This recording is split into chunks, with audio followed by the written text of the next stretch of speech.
The wind scoured the valley like it meant to wipe it off the map. Trees leaned into the gusts, old branches snapping, snow ripping across the open pasture in white sheets. Clara kept walking. Her boots punched holes in the knee-deep snow, breath fogging in front of her face like smoke from a dying fire. Every few steps, she paused and scanned the endless white, one gloved hand shielding her eyes, though the sun was nothing more than a dull smear behind low clouds. Boone, her dog, trotted ahead, half collie, half something tougher. He sniffed the air with the urgency of purpose. Clara had learned long ago not to argue with him when he moved like that. The storm had cleared a few hours ago, but the world hadn't softened with its passing.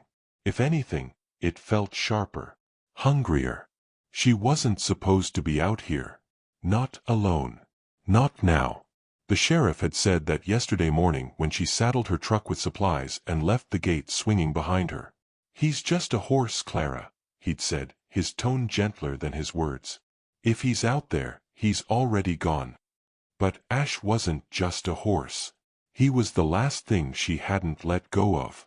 Clara clutched a crumpled scarf in her pocket, once worn around Ash's neck when he was still skittish enough to bolt at his own shadow. She'd found it near the creek bed, half frozen and snagged on a thorn bush, 2 days ago. That was when she knew. He hadn't wandered off. He hadn't gone back to the herd. He was in trouble. She hadn't told anyone that part. It sounded too much like faith. Boone suddenly froze.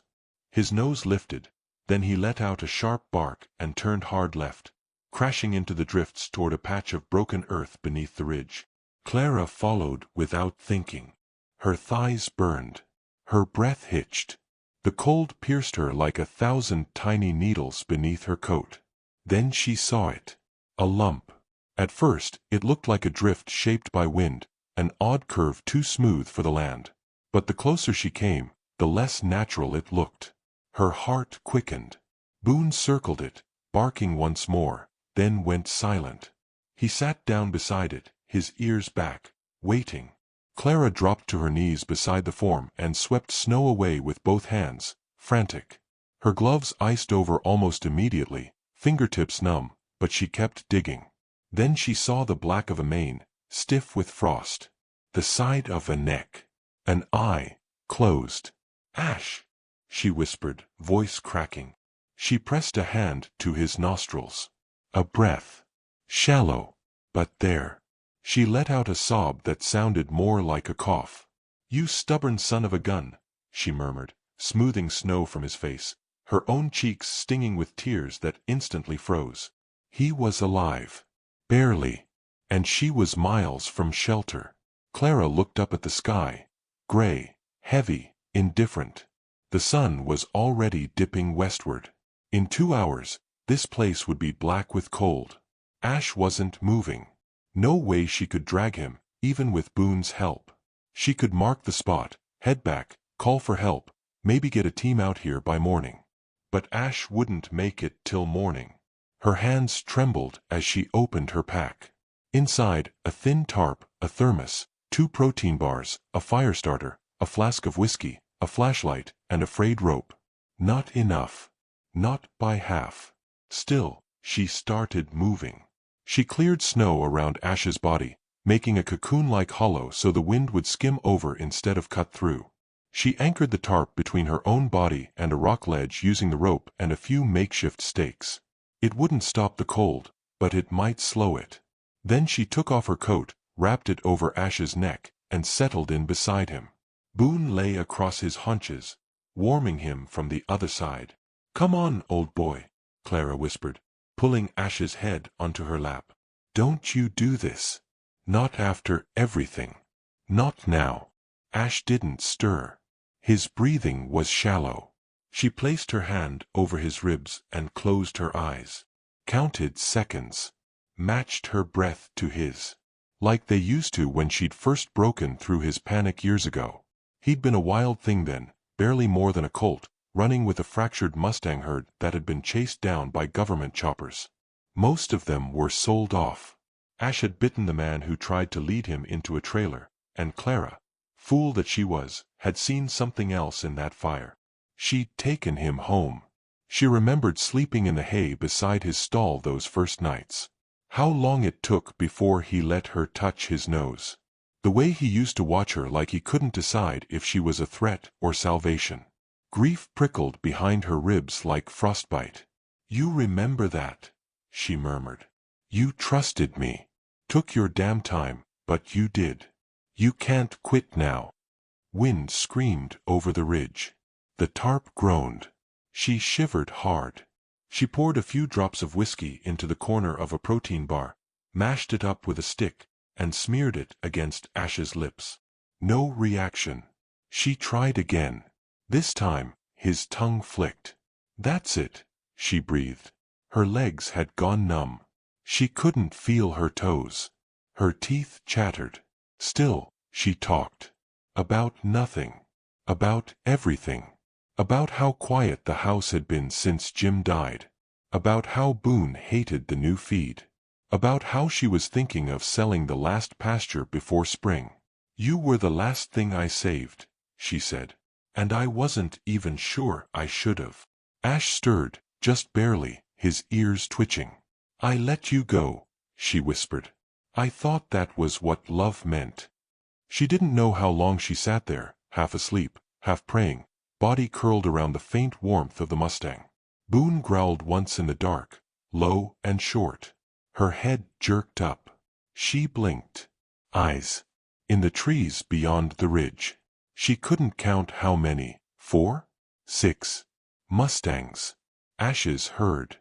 They stood like sentries, hooves barely visible beneath the snow, their coats dappled and wild and ghostly in the moonlight. Watching. Not running. She didn't dare move. Her breath stilled in her throat. And then, the lead mare stepped forward. Just once. Not closer. Not away. Clara stared. She felt something ripple through her chest, a strange peace. Like she wasn't just surviving anymore. Maybe they weren't here for Ash. Maybe they were here for her. She looked down. Ash's eye had opened. Not wide, but enough. His breath trembled against her leg. "Good boy," she whispered. "Good damn boy." Behind her, Boone gave a small whine and leaned harder into Ash's side, as if determined to give every last bit of warmth he had left. Clara pressed her forehead to Ash's. "Stay with me," she said.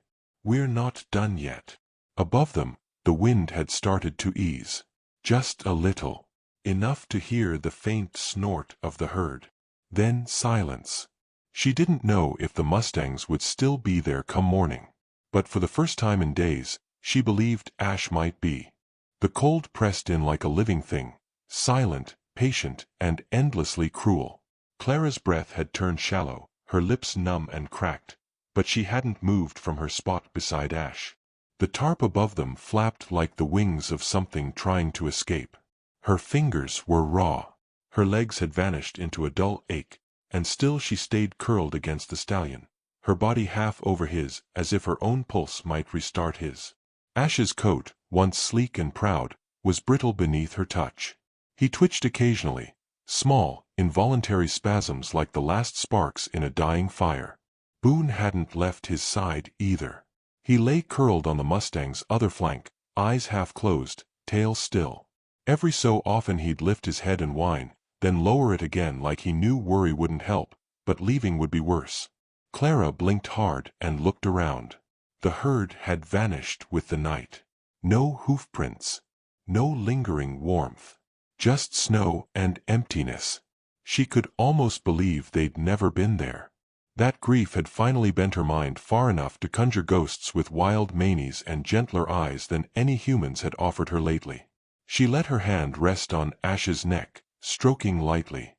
His breathing had steadied, not strong, but no longer fading. A stubborn, flickering rhythm. She needed to keep him awake. So she started talking. "You remember that flood season, don't you?" she murmured. "You nearly kicked through the stall door when the creek overflowed.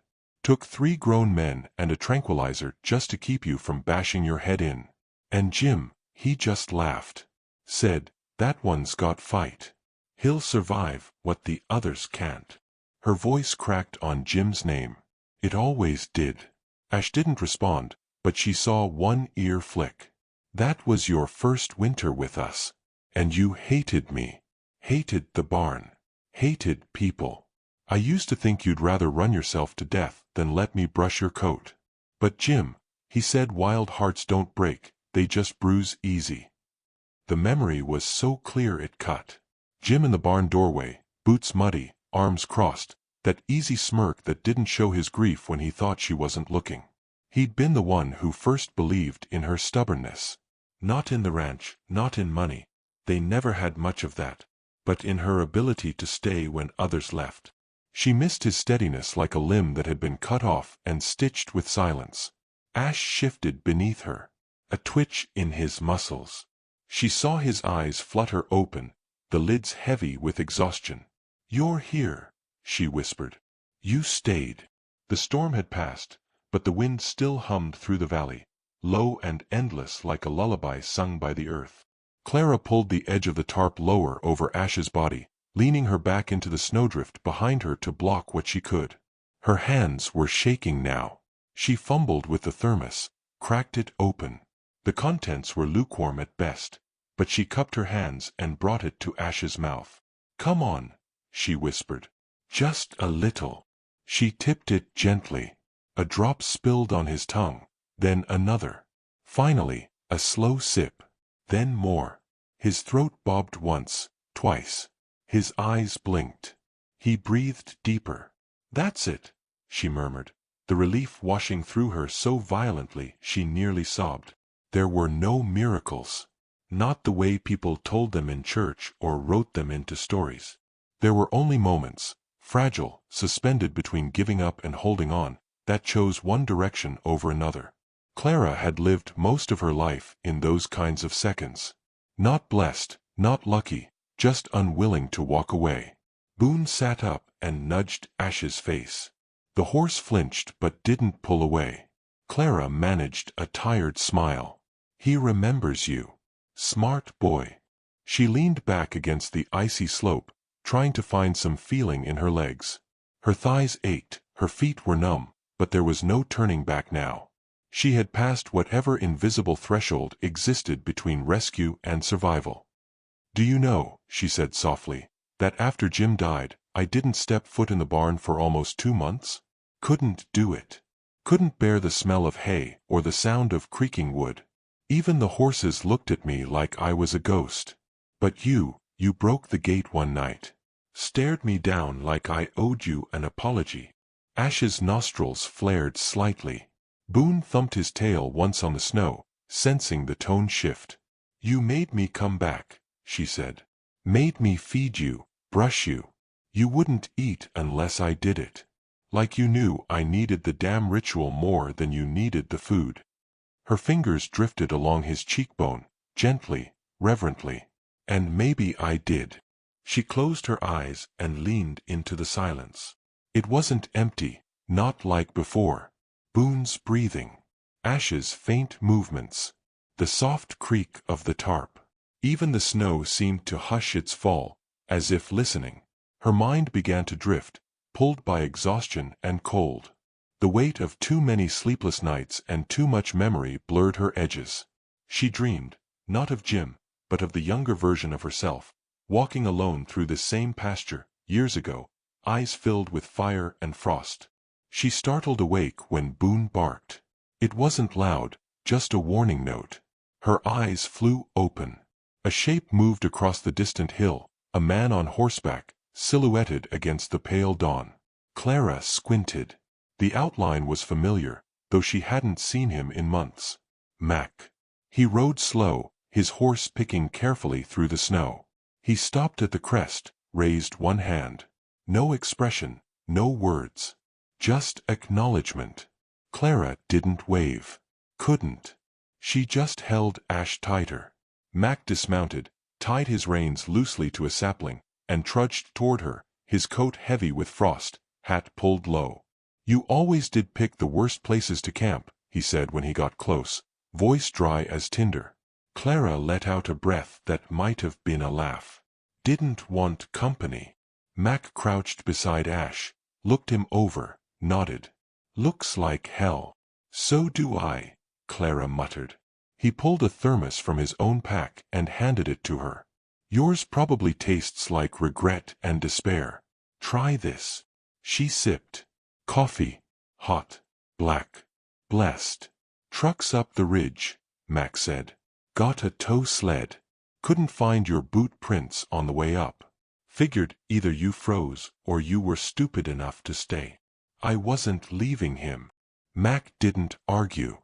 Just looked at Ash again, eyes narrowing. "You think he'll make it?" Clara didn't answer immediately. She glanced at the horse whose body lay broken but breathing, and at the old dog whose loyalty had stitched the night together. "I think," she said slowly, "he already has." Mac gave a grunt that might have been approval. "Well, let's get him out of here before he decides to nap for another week." Carefully, methodically they began to move. Clara guided Ash's head, coaxing him gently as Mac patted the sled with blankets. It took time, coaxing, patience, but Ash moved. First a hoof, then a leg, then slowly, with help, he stood.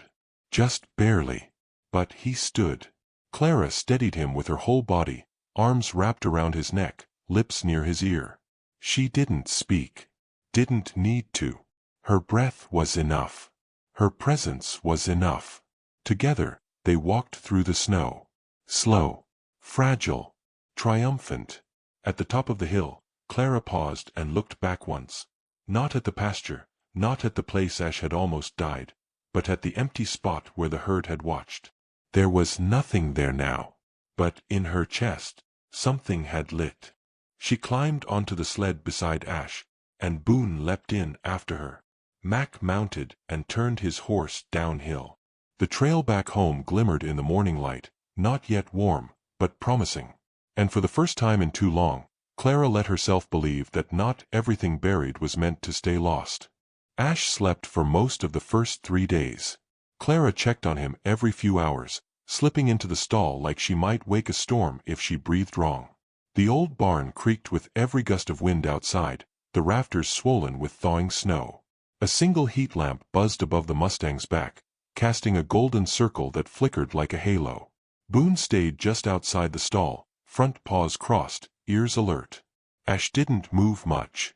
His breathing was shallow, but steady. The fever had passed the first night. Barely. Clara had spent that night in the hay beside him again, just like years ago.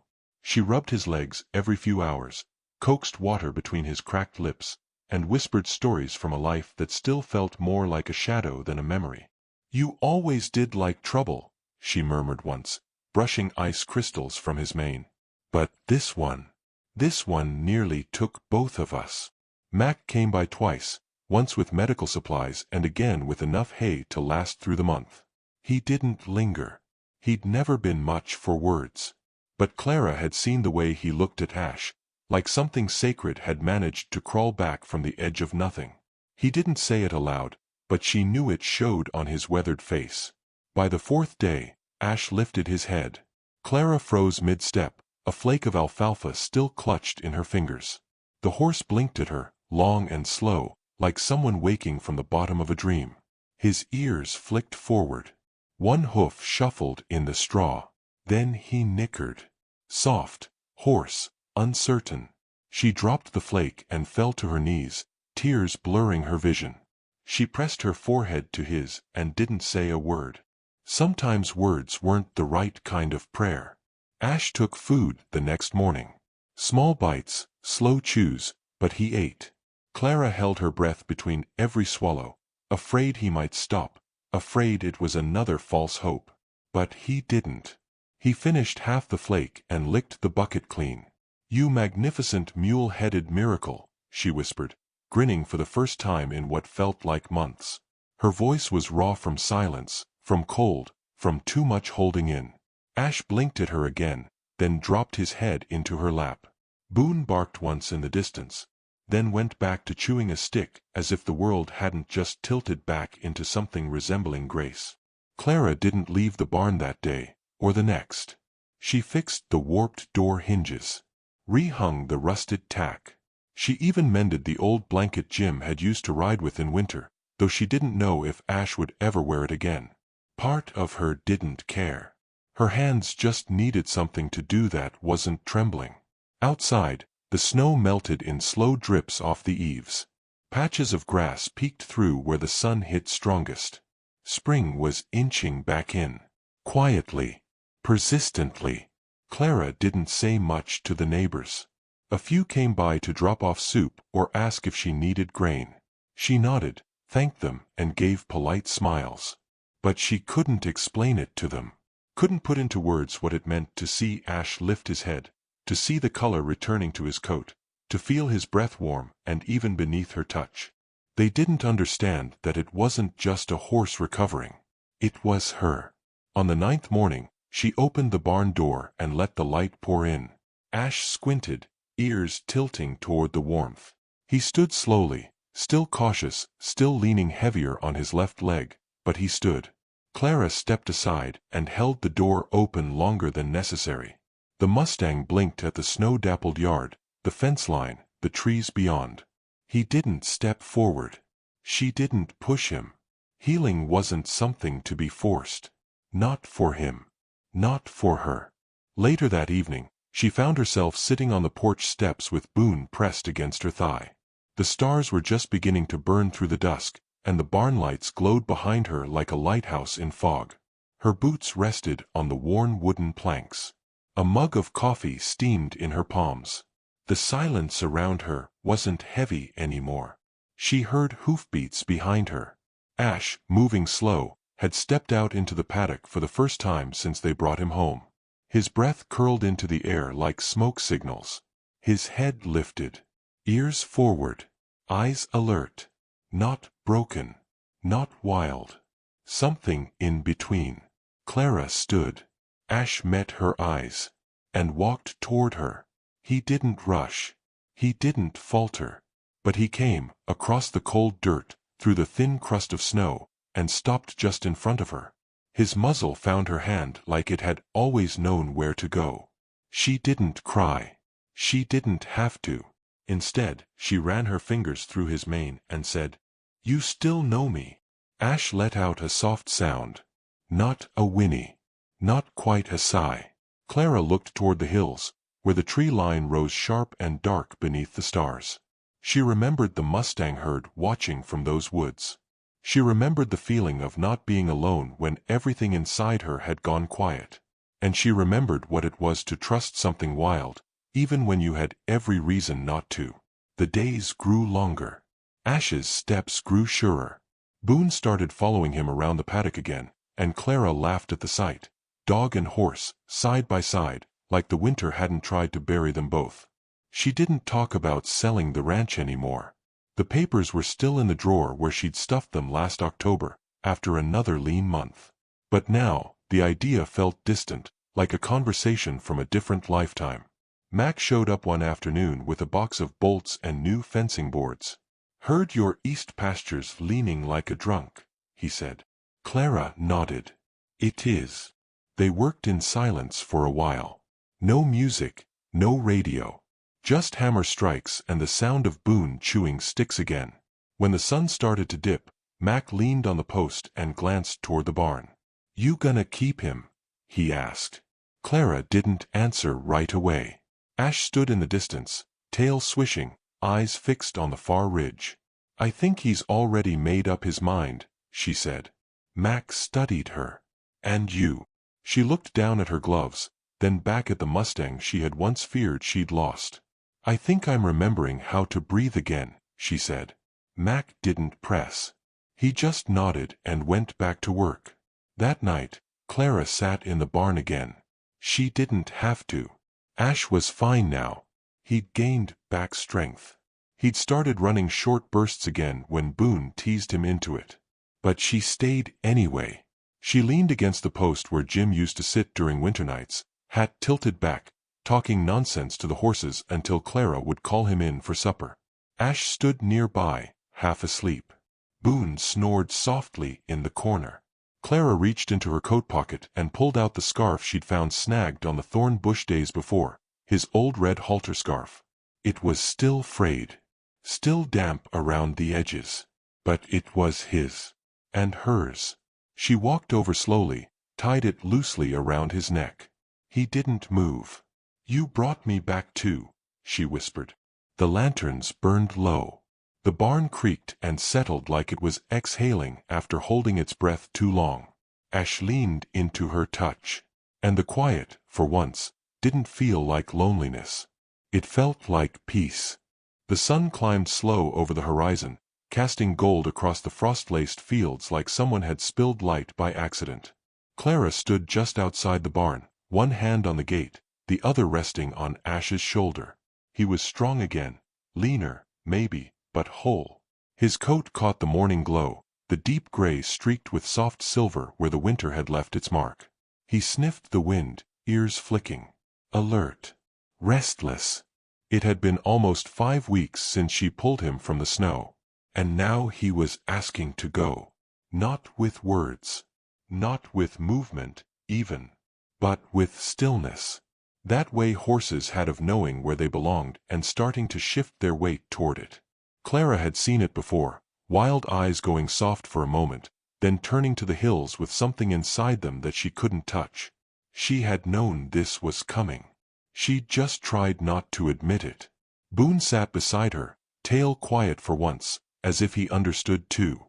Maybe he did. He'd spent enough time watching Ash pace the paddock, lifting his head every time wind came in from the tree line. Something out there was calling him back. Clara unlatched the gate. Ash didn't move right away. She stepped out into the pasture, and he followed, slow and measured. No halter. No lead rope. Just the red scarf she'd tied around his neck, faded now, but still hanging like a memory. The valley stretched out before them, open and thawing. The snow was patchy. Earth peeked through, muddy and raw, dotted with spring's first stubborn blades of green. Beyond the pasture, the fence line stood like a boundary drawn in hesitation, and farther still, ridges and pines, where the Mustang herd had watched her once and vanished like smoke. She remembered that night too well.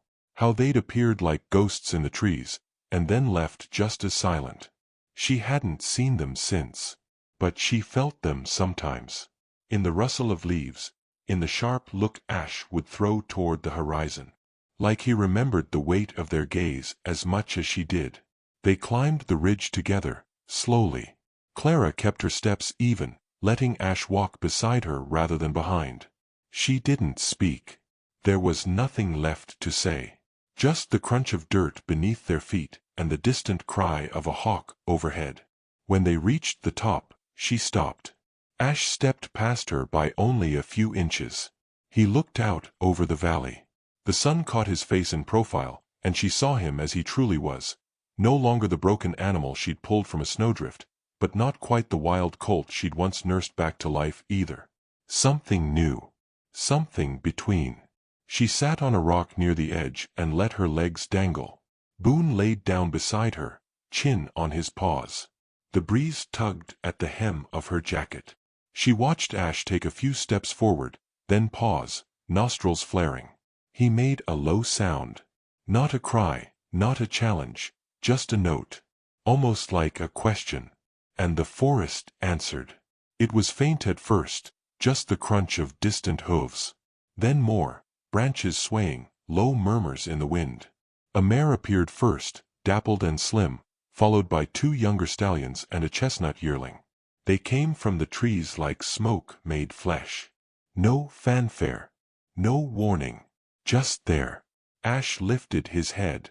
The mare stopped a dozen yards away. Her ears tilted forward. Her body tense but curious. Ash didn't move. Neither did she. The air hung between them, heavy with memory and instinct. Clara held her breath. Ash lowered his head slowly, took one step, then another. Then he paused. He turned back, just slightly, and looked at her. She wasn't ready for that. His eyes were steady, clear. No fear. No hesitation. Just a quiet understanding. Not farewell. Not exactly. Something deeper. Like gratitude. She swallowed the lump in her throat and gave a single nod. "Go on," she said, voice barely louder than the breeze. Ash turned back to the herd and walked. The mare stepped forward to meet him. The yearling shied away, then circled around. The stallions watched, still and wary. But no one ran. No one bolted. Ash stood among them. They didn't challenge him. Didn't reject him. They made room. Clara blinked hard and stood, brushing dirt from her coat. Her knees ached. Her chest ached worse. But there was no weight in it. Not like before. Boone whined and nuzzled her hand. She knelt beside him, scratched behind his ears. "He came back to the wild," she whispered. "And I came back to breathing." The herd turned, slowly, as one. Ash at the center. And they moved, disappearing into the woods as soundlessly as they'd come, hooves soft on thawing ground, manes dancing with the wind. Clara stood alone on the ridge for a long time. The world didn't rush to fill the space he'd left. And she didn't need it to. She took one last look at the trees, then turned and walked back down the trail, Boone at her side. Her steps were slow but certain, steady with purpose. The ranch came into view as the sun rose higher. Light filled the paddocks, slid over the roof, caught on the windows. The barn door creaked in the breeze, and for the first time in years, she didn't flinch at the sound. She crossed the yard and sat on the porch steps. Boone lay at her feet. She reached into her coat pocket, pulled out the photograph she always carried but rarely looked at. Jim, standing beside Ash the day they saddled him for the first time, both of them looking slightly too proud for the camera. She smiled. "I let him go, Jim," she murmured. "Not because I had to. Because he was ready." She folded the photo and slid it back into her coat. The wind rustled the chimes over the porch. Somewhere in the pasture, a bird sang.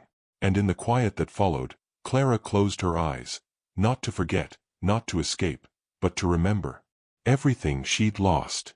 Everything she'd fought for. And everything she'd found again in the snow. A horse. A heartbeat. A reason to stay. And with that, she breathed deep and full, the air no longer cold against her ribs, but alive. And for the first time in a long time, the world didn't feel like something she had to endure.